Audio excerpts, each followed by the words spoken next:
सही अर्थ कमाओ धर्म पूर्वक और अपने परिवार का पोषण करो। उसमें से 2 रोटी बचती हैं तो दे दो, नहीं कोई जरूरी नहीं। अब आपका एक परिवार है, आपकी कम आय है, किसी तरह आप परिवार चल रहे हो, उसमें कहे दान करो, तब तो परेशान हो जाएगा ना। माता पिता पत्नी पुत्र परिवार में भगवत भावना करो। अगर आपके पास ऐसा लगता है कि पूरा परिवार पवाने के बाद 1 रोटी बचती है तो रोज 1 रोटी का हिस्सा निकाल करके डाल दो, कहीं किसी गौशाला में कहीं भी खर्चा कर दो, बात अलग है। अगर आपको लगता है कि हमारे ही खाने को नहीं हो पा रहा पूरे परिवार का, तो कोई दान करने की जरूरत नहीं है। राधा राधा रटो, मेहनत से कमाओ धर्मपूर्वक, अपने बच्चों को पढ़ाओ, अपने परिवार, ये सब सेवा ही है। ऐसा थोड़ी है कि तुम्हारी समस्या अब इसके बाद आप जो है समस्या का समाधान घर ही का नहीं हो पा रहा और आप सोचो कि हम दान करें दशांत, तो परेशान हो जाओगे ना। दान किसको कहा जाता है? अपनी वस्तु को दान करना। जब हमारी वस्तु है ही नहीं, भगवान का परिवार है, भगवान की वस्तु है, उन्हीं की सेवा में लग रही है, हाँ अधिक है तो जरूर करना चाहिए।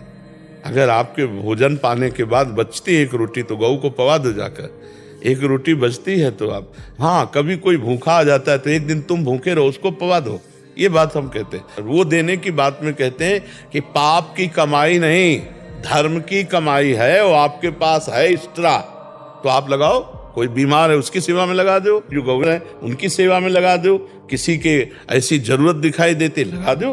भगवान ने तुम्हें दिया है तो उसका सदुपयोग करो। लेकिन तुम्हारे पास नहीं है तो फिर उसमें परेशान होने की जरूरत नहीं कि हमको भी दान करना चाहिए।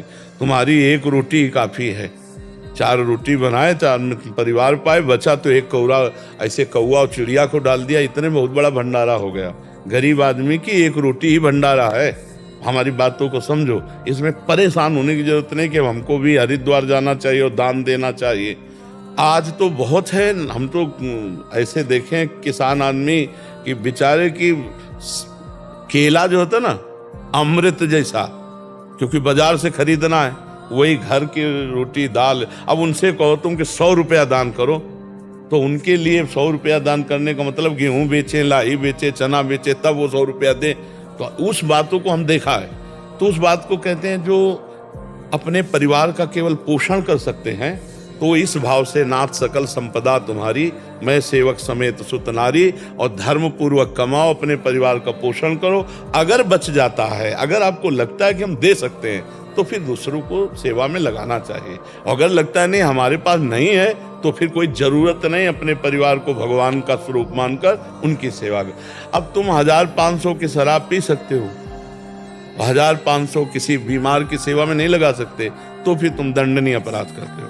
फिर दंडनीय अपराध है कि तुम 1000 की शराब पी सकते हो और तुम 4 गौएं भूखे पड़ी, उनको तुम चारा नहीं दे सकते हो। लोग बीमार परेशान है, उनकी दवा में सहयोग कर दो। बहुत से हमारे देश में ऐसे लोग हैं जिनकी जरूरत है, औषधि की जरूरत है, वस्त्र की जरूरत है, भोजन की जरूरत है। अगर हमें भगवान ने दिया है तो हम 1-2 का भी सहयोग कर देंगे, तो हम अपने काफी सहयोग कर देंगे। तो ये बात उनके लिए है जिनके पास व्यवस्था है। जो खुद अव्यवस्थित है, उनको चाहिए अपने परिवार को पढ़ाएं लिखाएं, मेहनत करके उनको चलाएं, यही सबसे बड़ी सेवा है।